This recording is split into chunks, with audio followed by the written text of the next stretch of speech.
Sir আসসালামু আলাইকুম। ওয়ালাইকুম আসসালাম।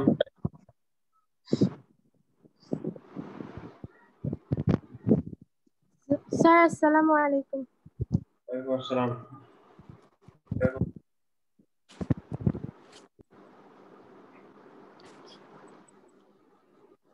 ওকে, আমরা তাহলে ফরমালি একটু শুরু করি।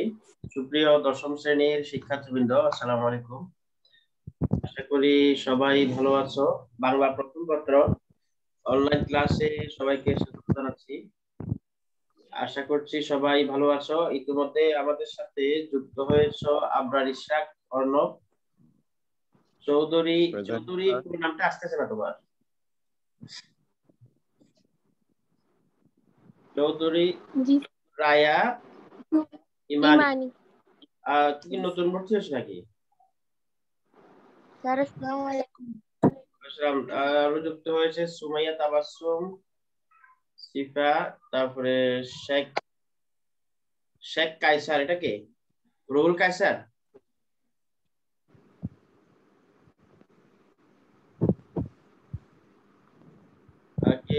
আর কে যুক্ত হয়েছে আমাদের সাথে? চৌধুরী রায়া, আবরার ইশরাক, শেখ কায়সার, সুমাইয়া, তাবাসসুম যুক্ত আছো। আমরা একটু অপেক্ষা করব যাতে সবাই যুক্ত হয়ে যায়। আর একটু ওয়েট করব। তোমরা কি আমার কথা শুনতে পাচ্ছ কিনা? জি স্যার, শুনতে পাচ্ছি। স্যার ঠিক আছে।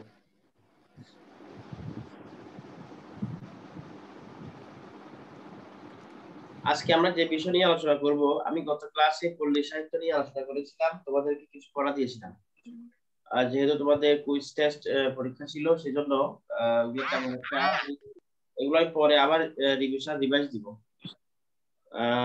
আজকে আমরা নতুন একটা বিষয় নিয়ে আলোচনা করব, নতুন একটা অধ্যায় নিয়ে, অবাকির স্বর্গ। ক্লাসটা প্রথম দিকে করেছিলাম। কি বুঝিনি স্যার আসসালামু আলাইকুম। সালাম।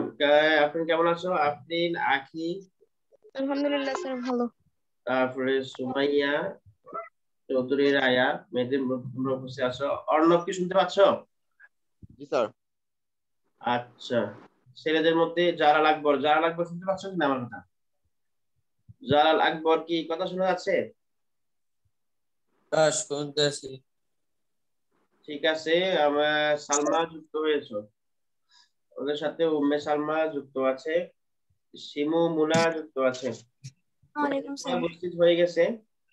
আসসালামু আলাইকুম। আমি একটু নামগুলো বলি: আখি, মুনা, সালমা, আবার অর্ণব, চৌধুরী রায়া, ইমানি, আফরিন, জালাল আকবর, রিমন বড়ুয়া, আরবি। আরবি কি? তারপর শেখ কায়সার, মুনা, সিফা, অনেকে যুক্ত হয়েছে মোটামুটি। তোমাদেরকে অসংখ্য ধন্যবাদ। আমরা তাহলে মূল আলোচনা চলে যাই। আসসালামু আলাইকুম স্যার। ঠিক আছে, আমরা তাহলে মূল আলোচনায় চলে যাই। আমাদের আজকের বিষয় হচ্ছে, আমরা নতুন একটা অধ্যায় নিয়ে আলোচনা করব, অবাগী স্বর্গ। তোমরা একটু নাও, আমি স্ক্রিন শেয়ার করব, তোমাদেরকে স্লাইড দেখাবো। স্লাইডে যাচ্ছি, তোমরা সবাই বই বই নাও সবাই। আমার কথা শোনা যাচ্ছে তো? কথা শোনা যাচ্ছে তো? স্যার জি স্যার, শুনতে পাচ্ছি। ওকে, ঠিক আছে।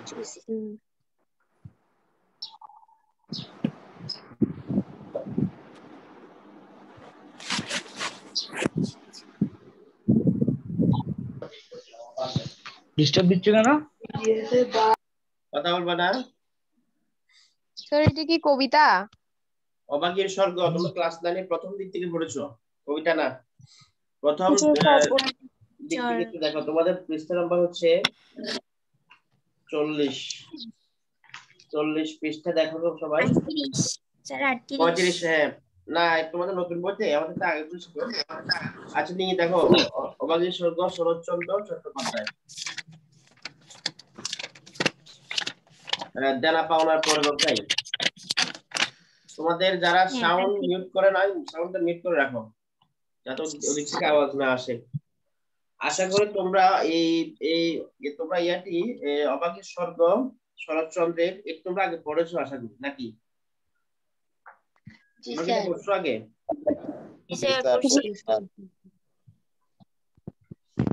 আপনি পারেছিলেন। হ্যাঁ না আমি তোমাদের বাংলা তখন নেই নাই। নিছিলেন আমার মনে আছে। আচ্ছা আচ্ছা, এটা একটি তোমার গল্প। এটা একটি গল্প, তোমরা আশা করি এর মূল বক্তব্য যেটা, মূল আলোচনা যেটা, সেটা অবশ্যই জানো। আমরা তার আগে এই গল্পের মূল বক্তব্য আমরা অবশ্যই জানবো, তার আগে আমরা কিছু কথা জেনে নিই। এখানে কিছু শব্দ রয়েছে, শব্দার্থ রয়েছে, আগে শব্দার্থগুলো জানবো, কবি পরিচিতি জানবো, তারপর হচ্ছে আমরা মূল আলোচনায় চলে যাব। আমি প্রথমে কিছু শব্দার্থ তোমাদেরকে দিই। সরি, আগে লেখক পরিচিতি সম্পর্কে জেনে নিই। লেখক পরিচিতি সম্পর্কে আগে জেনে নিই। তোমরা স্ক্রিনে যাকে দেখতে পাচ্ছ, দেখা যাচ্ছে? চট্টোপাধ্যায় আর দেখা যাচ্ছে না। ঠিক আছে, তোমরা স্ক্রিনে দেখতে পাচ্ছ, উনি হচ্ছে শরৎচন্দ্র চট্টোপাধ্যায়। তারা অনেক কিন্তু লেখা আছে, অনেক লেখা তার, বিখ্যাত বিখ্যাত তার কিছু তোমার নাটক, উপন্যাস, গল্প, কাব্যগ্রন্থগুলো রয়েছে, যেগুলো এখনো অমর হয়ে আছে। ঠিক আছে, আমরা মোটামুটি শরৎচন্দ্র চট্টোপাধ্যায় সম্পর্কে জেনে নিই। একজন একজন করে বলবা, একটু লাউডলি কি বলতে পারবা? স্ক্রিন কি তোমরা দেখতে পাচ্ছ কিনা? ইয়েস স্যার, দেখতেছি। কে বলবা? আমি পড়তেছি। আর ছেলেদের পক্ষ থেকে কি বলবা? ছেলেদের থেকে কে বলবা? স্যার জাকিরুল্লাহ। হ্যাঁ, জাকিরুল্লাহ। আচ্ছা, আপনি বলো। স্যার রিমনকে পড়তে বলিয়েন। হ্যাঁ, এরপর শরৎচন্দ্র চট্টোপাধ্যায় স্যার পড়তেছি। ওকে। শরৎচন্দ্র চট্টোপাধ্যায় ভারতের পশ্চিমবঙ্গ রাজ্যের হুগলি জেলার দেবানন্দ গ্রামে 15ই সেপ্টেম্বর 1876 খ্রিস্টাব্দে জন্মগ্রহণ করেন। আর্থিক সংকটের কারণে এফএ শ্রেণীতে পড়ার সময় তার ছাত্র জীবনের অবসান ঘটে। তিনি কিছুদিন ভবঘুরে হয়ে বিভিন্ন জায়গায় ভ্রমণ করেন। পরে 1903 সালে ভাগ্যের সন্ধানে বার্মা অর্থাৎ বর্তমানে মায়ানমার যান এবং রেঙ্গুনে অ্যাকাউন্ট্যান্ট জেনারেলের অফিসে কেরানি পদে চাকুরি করেন। প্রবাস জীবনে তার সাহিত্য সাধনা শুরু এবং তিনি অল্প দিনেই খ্যাতি লাভ করেন। হ্যাঁ, রিমন বড়ুয়া, তারপর থেকে রিমন বড়ুয়া বলো তো। রিমন বড়ুয়া আছে এখানে? রিমন বড়ুয়া কি আছে? ওকে, রিমন বড়ুয়া বলো তারপর থেকে। দ্রুত বলো, দ্রুত।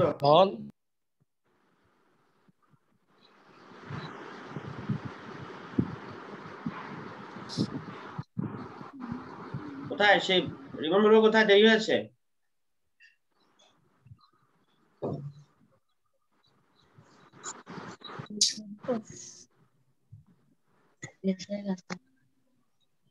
তাহলে ইয়ে বলো, সালমা তোমার সুমাইয়া কে আছো বলো।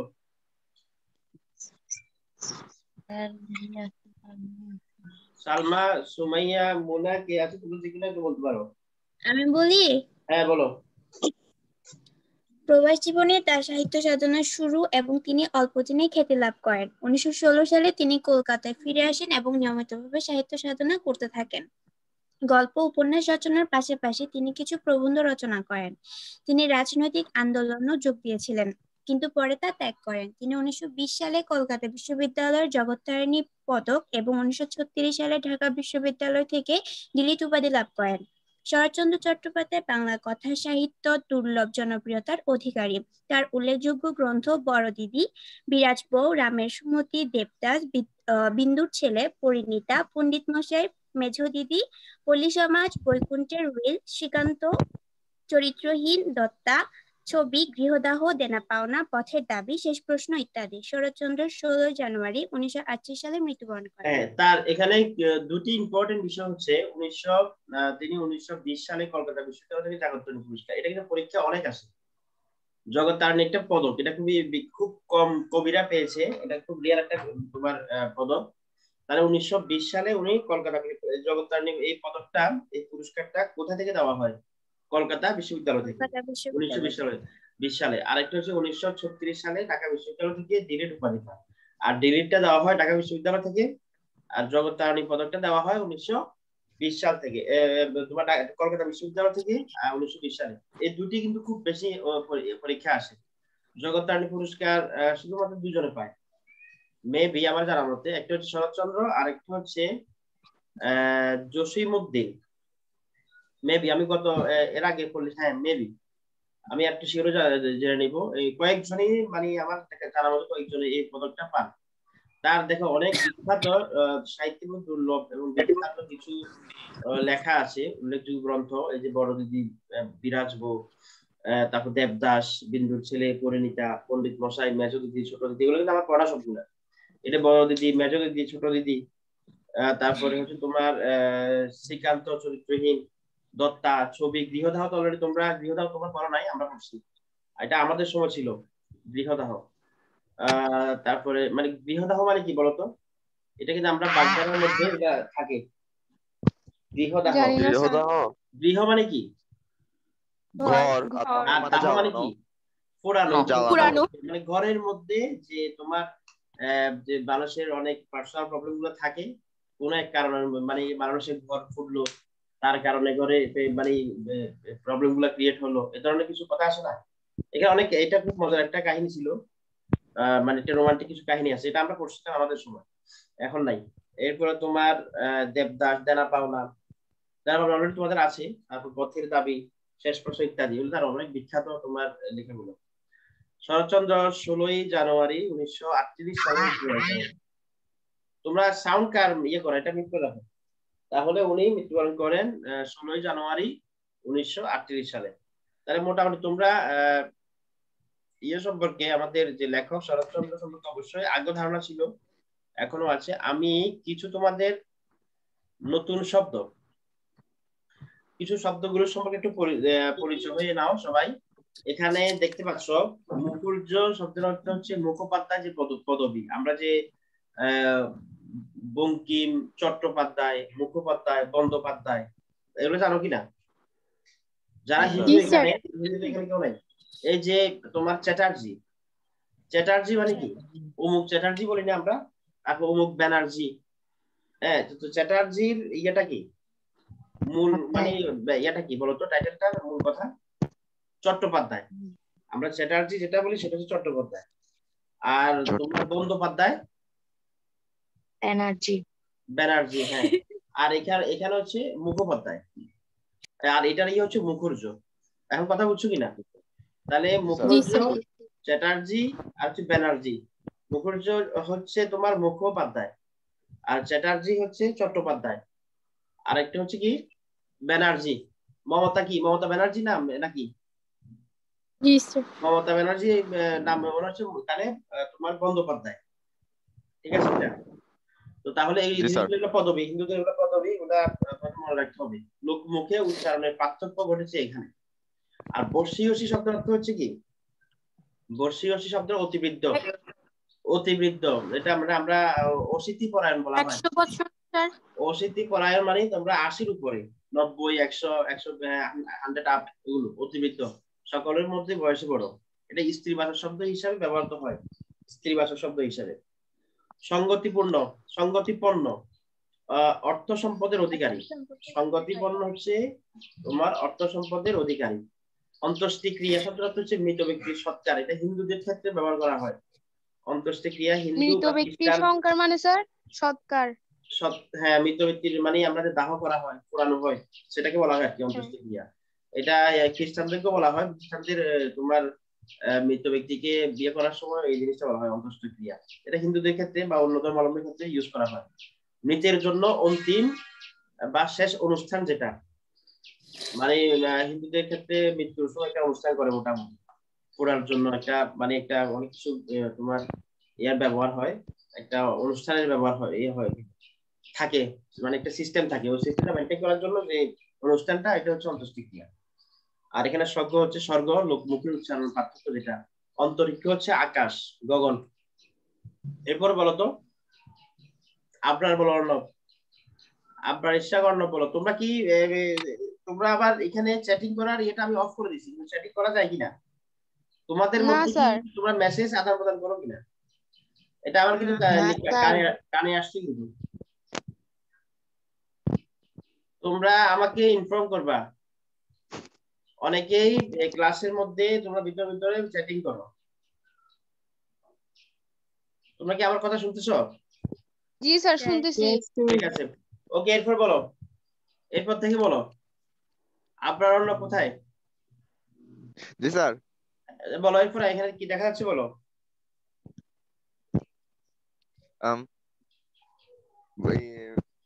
ভুক্তাবশেষ।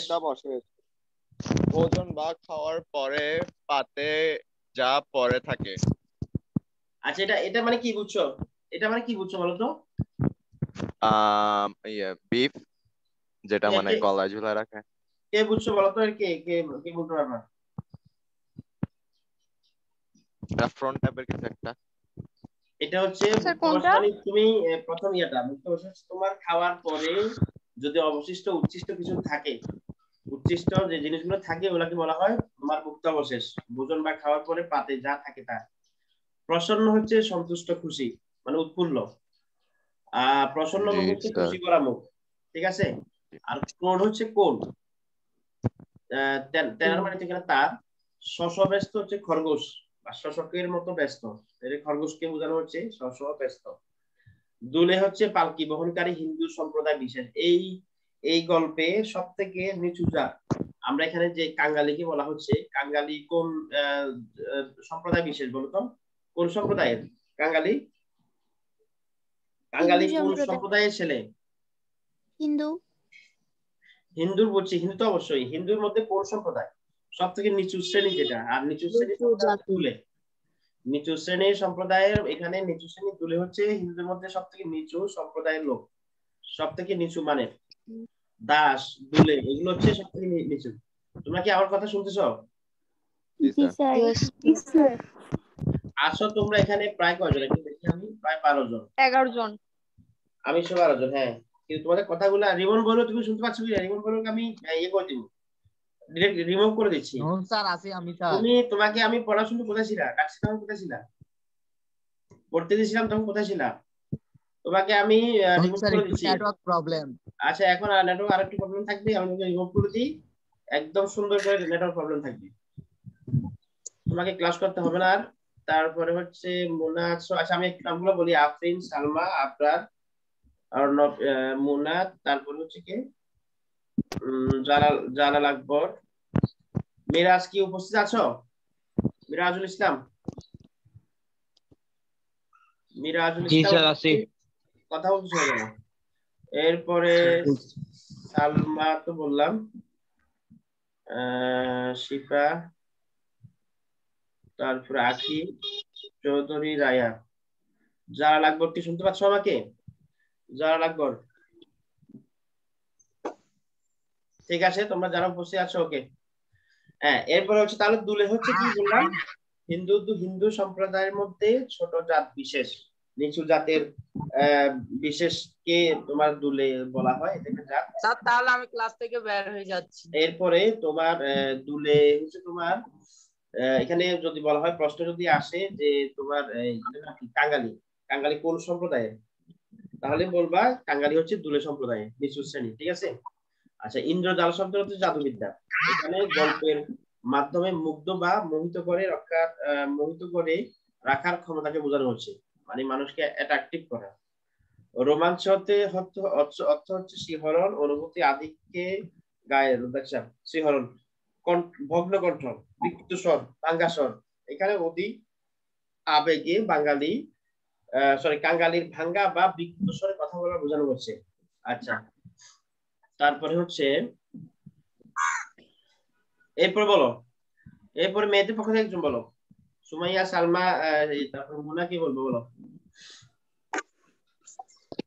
স্যার কি বলতাম? এরপর এটা থেকে বলো। বলতাম না। আমি তিনে শব্দটা যা বলবো, দেখা তোমরা যদি না যাচ্ছে। জানো, এগুলো না বুঝছো, তাহলে তোমরা এখানে লাইনগুলো বুঝবা না, এখানে অনেক কঠিন কিছু লাইন আছে। প্রণামী, বলতেছি প্রণামী, পুরোহিত, পুরোহিত বা পুরোহিত দেবদেবীকে স্বর এখানে দেওয়া সালামি। এখানে এখানে অতি আবেগে কাঙ্গালির ভাঙা বা বিকৃত স্বরে কথা বলা বোঝানো হয়েছে।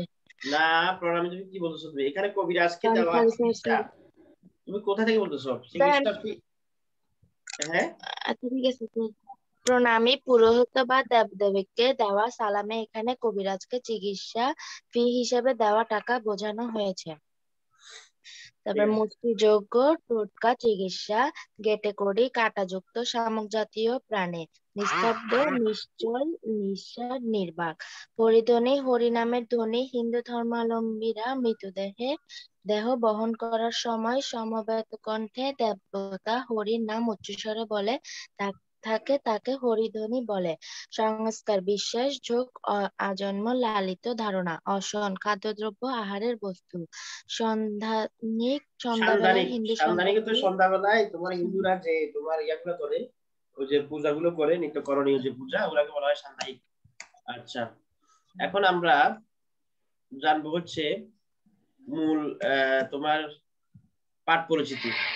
আমি এখানে কিছু শব্দ দেখতে পাচ্ছ তোমরা, আমি তো একটু যে শব্দগুলো বলেছিলাম, বর্ষীয়সী মানে এখানে দেখা যাচ্ছে একজন বর্ষীয়সী নারী, মহিলা, যার বয়স 80+, 90+, এই ধরনের অতিবৃদ্ধ। এখানে স্ত্রীবাচক শব্দ হচ্ছে এখানে বোঝানো হচ্ছে। অন্তরিক্ষ হচ্ছে আকাশ, গগন, এগুলোর আরেকটা সমার্থক শব্দ অন্তরিক্ষ। অসন শব্দের অর্থ তোমরা দেখতে পাচ্ছ খাদ্যদ্রব্য আহারের বস্তু, দেখা যাচ্ছে। জি স্যার। সালমা, উম্মে সালমা দেখতেছো তুমি? জি স্যার। ছেলেরা কোথায়? মিরাজ, তারপরে অর্ণব, এদের তোমরা যারা লাগবে, তোমরা কেমন জি স্যার বলুন না। আচ্ছা, তোমরা কেন জানি মনে হচ্ছে তোমরা খুবই ব্যস্ততার মধ্যে আছো। তোমরা সবাই কি আমার কথা শুনতেছো কি? একটু বলো তো। জি স্যার শুনতেছি। স্যার শুনতে পাচ্ছি। ঠিক আছে, অসন দেখলা, তারপর প্রসন্ন হচ্ছে সন্তুষ্ট খুশি। এখানে এই যে হাসতেছে একজন ইয়ার মতো, আমাদের অর্ণবের মতো, মিরাজের মতো লোকটা দেখতে এরকম মনে হচ্ছে। স্যার কোন দিক থেকে? হ্যাঁ, চেহারা খুব সুন্দর, এই জন্য মিরাজের মতো লাগতেছে না? নো স্যার আমার মতো না। ঠিক আছে, আমরা এখন চলে যাব পাঠ পরিচিতির দিকে। আমি পরের স্লাইডে চলে যাচ্ছি।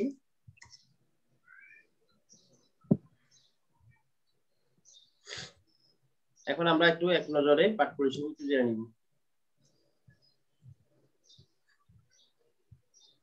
এখানে কি দেখতে পাচ্ছ তোমরা? দেখে নি এক জি স্যার। নজরে পাঠ পরিচিতি। ঠিক আছে, ওকে। এখন সুন্দর করে আফরিন স্টার্ট করো।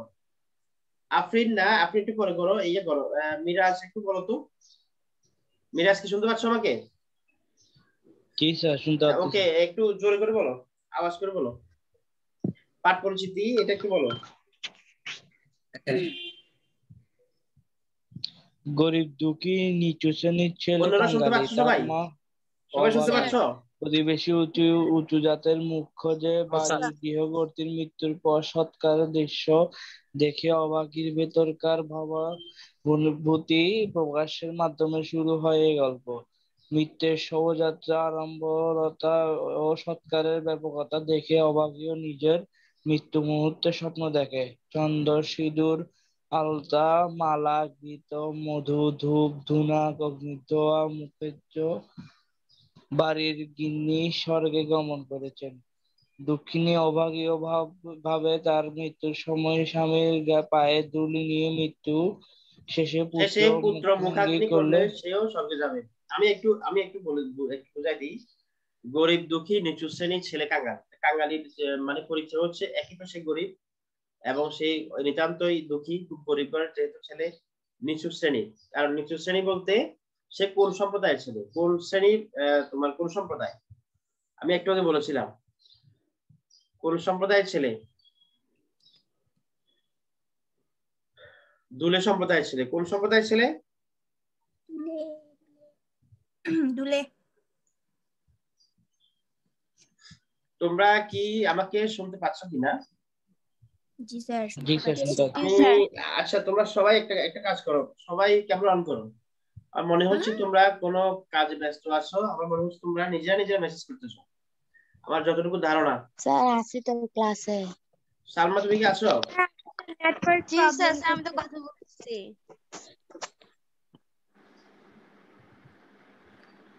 স্ম্যাকডাউন এটা কে? স্ম্যাকডাউন এটা কে? স্ম্যাকডাউন এটাকে চিনতে পারছি না, এটা আমি কি রিমুভ করে দিচ্ছি।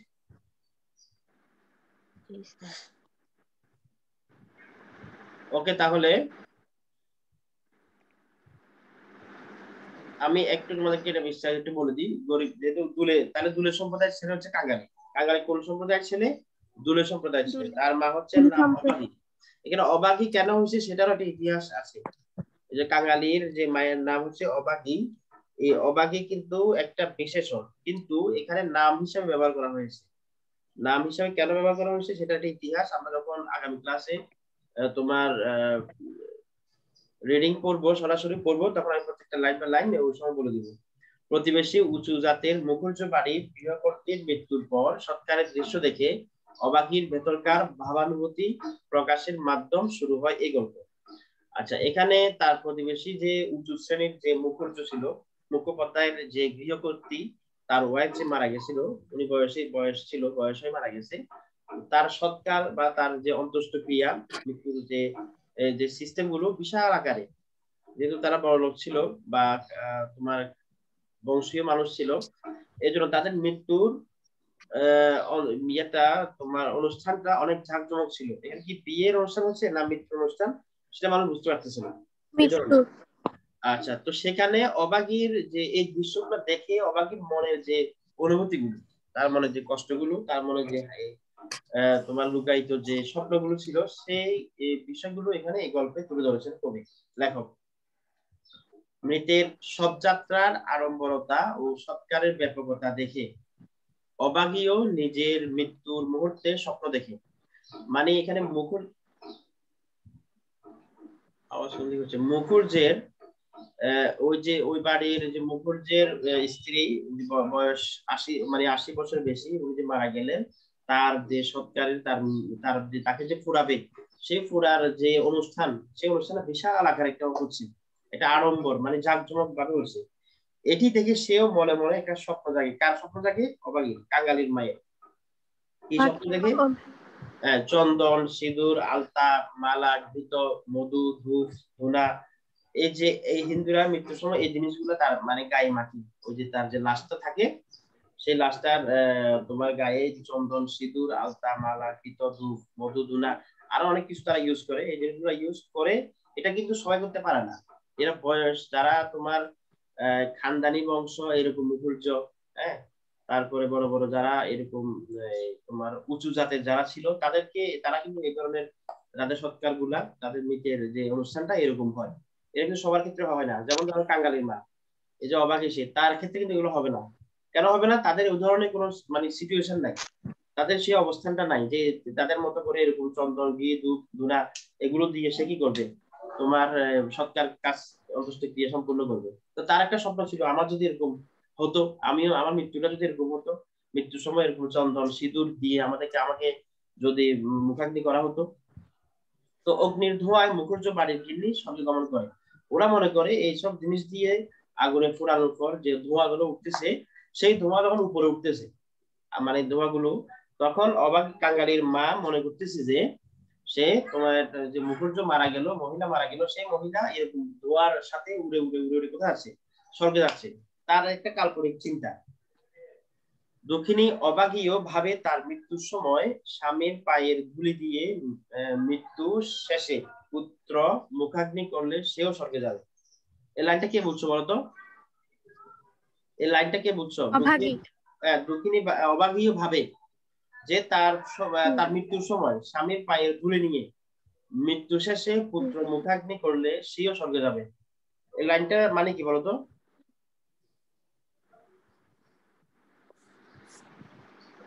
কে বলবা? সালমা বলো তো। যে অভাগী যখন মরে যাবে তখন ওই যে মুখুজ্জে বাড়ি গিন্নির যেভাবে স্বর্গে গিয়ে ওনার যে ভাবনাটা, যে উনি যেভাবে স্বর্গে যাবেন সেভাবে যাতে ওনার মৃত্যুর সময় ওনার স্বামীর পায়ে ধুলি নিতে পারে এবং পুত্র মুখাগ্নি করতে পারে। মুখাগ্নি কে করে? তাহলে উনিও স্বর্গে যাবেন। মুখাগ্নিটা প্রথম কে করে? হিন্দুদের ধর্ম অনুসারে মুখাগ্নিটা প্রথমে কে করে? মুখাগ্নি বুঝছো তো? না স্যার, মুখাগ্নি হচ্ছে মুখে আগুন। হিন্দু ধর্মে যদি বাবা মা মারা যায়, তখন বড় সন্তান প্রথমে মুখে আগুন দেয়। বড় সন্তান এই যে আগুনের মশালটা দিয়ে প্রথমে তোমার ওই বাবা বা মায়ের প্রথম সন্তানের মুখের মধ্যে আগুন লাগায়। এটা হচ্ছে মুখাগ্নি। প্রথম তারা এই আগুনটাকে মনে করে তারা কিন্তু এটা পজিটিভ ভাবে দেখে যে ছেলের হাতের বা যে সব বড় সন্তানের হাতে আগুন যদি সে বাবা মাকে তার লাশের মধ্যে ফুরায়, সেটা তারা তাকে ভাগ্য মনে করে, এটা ভাগ্যের একটা মানে ইয়ে মনে করে, মানে পজিটিভ ভাবে ওরা মনে করে। আর এখানে অবাগীর যে স্বামীর পায়ে ধুলি নিয়ে, স্বামীর পায়ে ধুলি বলতে এখানে কি বোঝাচ্ছে? অথবা তোমরা কি অবশ্যই ক্লাস 9-এ পড়ছিলা যে তার স্বামীর নাম কি? অবাগীর স্বামীর নাম কি ছিল মনে আছে?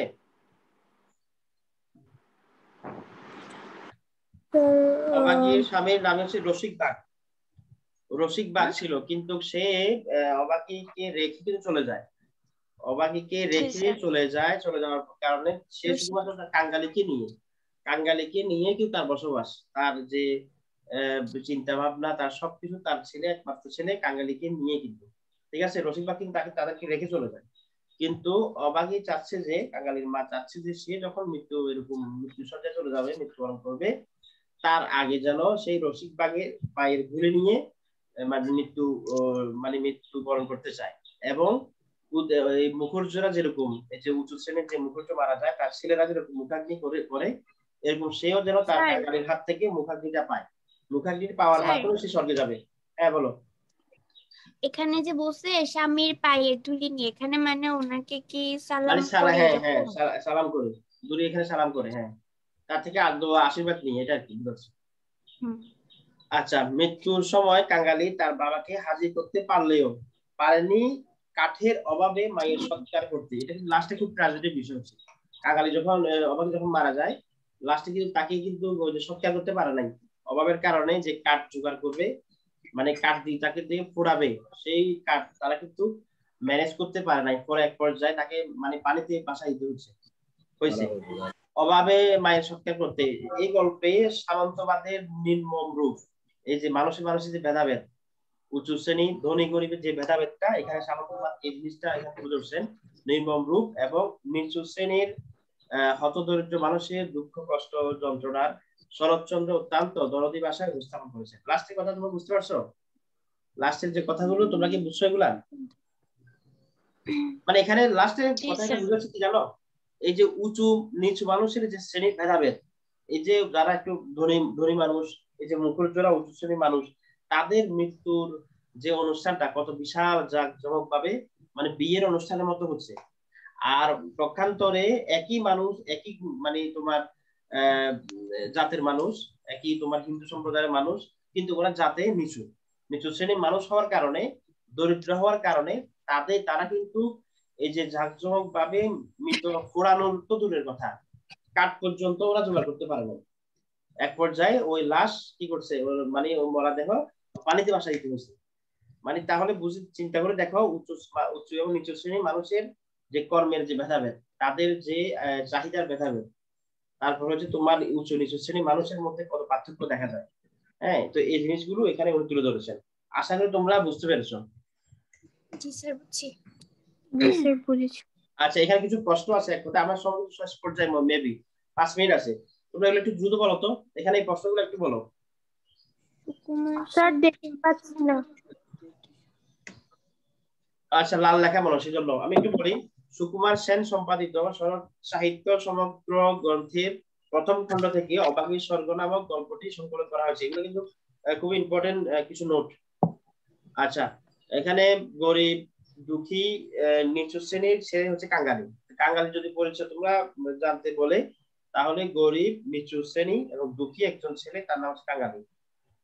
মৃতের শবযাত্রার আড়ম্বরতা এবং সৎকারের ব্যাপকতা দেখে অবাগী নিজের মৃত্যুর মুহূর্তে স্বপ্ন দেখে। এই যে মুখর্জের যে গৃহকর্তা, মুখর্জের যে বউ ছিল, গৃহবধূ যে মারা যাওয়ার কারণে তাদের যে তোমার আড়ম্বরতা, সৎকারের যে ব্যাপকতা দেখে অবাগী মনে করে কি আমার মৃত্যু এরকম করে হোক। হ্যাঁ বলো। এখানে যে 3 নাম্বার অপশনটা আছে, যদি এখান থেকে প্রশ্ন করা হয় তাহলে প্রশ্নটা হবে কেমন? 3 নাম্বারটা, মৃতের শবযাত্রা ও আড়ম্বরতা সৎকারের ব্যাপকতা দেখে অবাগী নিজের মৃত্যু। অবাকি তার নিজের মৃত্যুটা কিভাবে স্বপ্ন দেখে, সে কিভাবে তার মৃত্যুটা চায়, কিভাবে চায়, বা মানে সে কোথা থেকে অনুপ্রেরণা পেয়ে বা কোথা থেকে সে এটা দেখে পায়, তখন এটা উত্তরটা বিভিন্ন হতে পারে।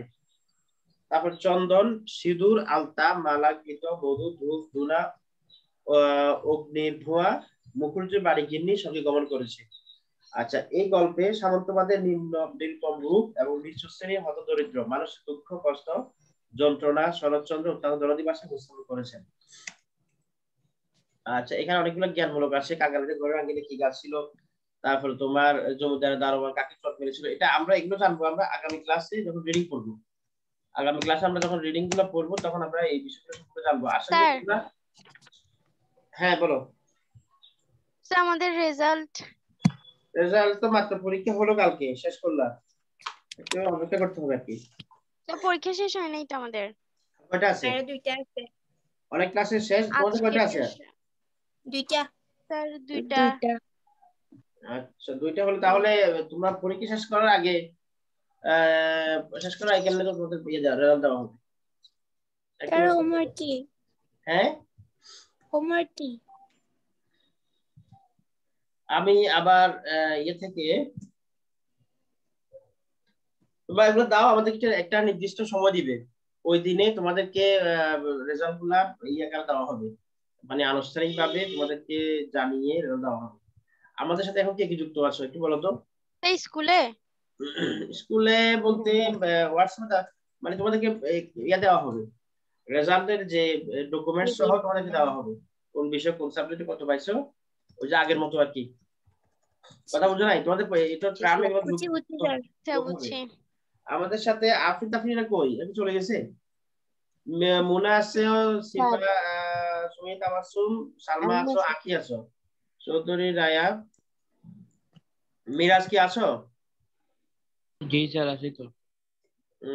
আমার অনেক চলে গেছে, অনেক একটু বের হয়ে গেল, ওদের মনে নেটওয়ার্ক কোনো প্রবলেম হয়েছে। যাই হোক, তাহলে আমরা আগামী ক্লাসে অবাকি স্বর্গ এই গল্পটি পুরো আমাদের হোমওয়ার্ক কি? আমরা রিডিং করব। হোমওয়ার্ক তোমাদের তো পরীক্ষা চলতেছে এই জন্য আমি দিচ্ছি না, এখন তোমরা চাইলেই আমি দিতে পারি। দেন না স্যার, না স্যার, না স্যার দিয়েন না স্যার। স্যার এই সাথে মাঝে বসে এমনিতে পড়বে বাকি স্যার। অন্যান্য সাবজেক্ট টিচার কি দেয় হোমওয়ার্ক দেয় এখন? হ্যাঁ স্যার, কেমিস্ট্রি দিছে, স্যার আমাদেরকে দেয় না। যেহেতু পরীক্ষা চলতেছে এই জন্য আমি তোমাদের পরীক্ষার ব্যাঘাত না ঘটে ওদিকে কথা চিন্তা করে কিন্তু দিচ্ছি না। আমরা শেষ হয়ে যাক, আগামী ক্লাসে দিতে পারবো। আগামী ক্লাসে আমরা অবাকি স্বর্গ এই গল্পটি লাইন বাই লাইন আমরা রিডিং করব, সেখান থেকে তোমাদের কিছু আমি নোটভিত্তিক অথবা জ্ঞানমূলক কিছু প্রশ্ন তোমাদেরকে হোমওয়ার্ক হিসেবে দিব।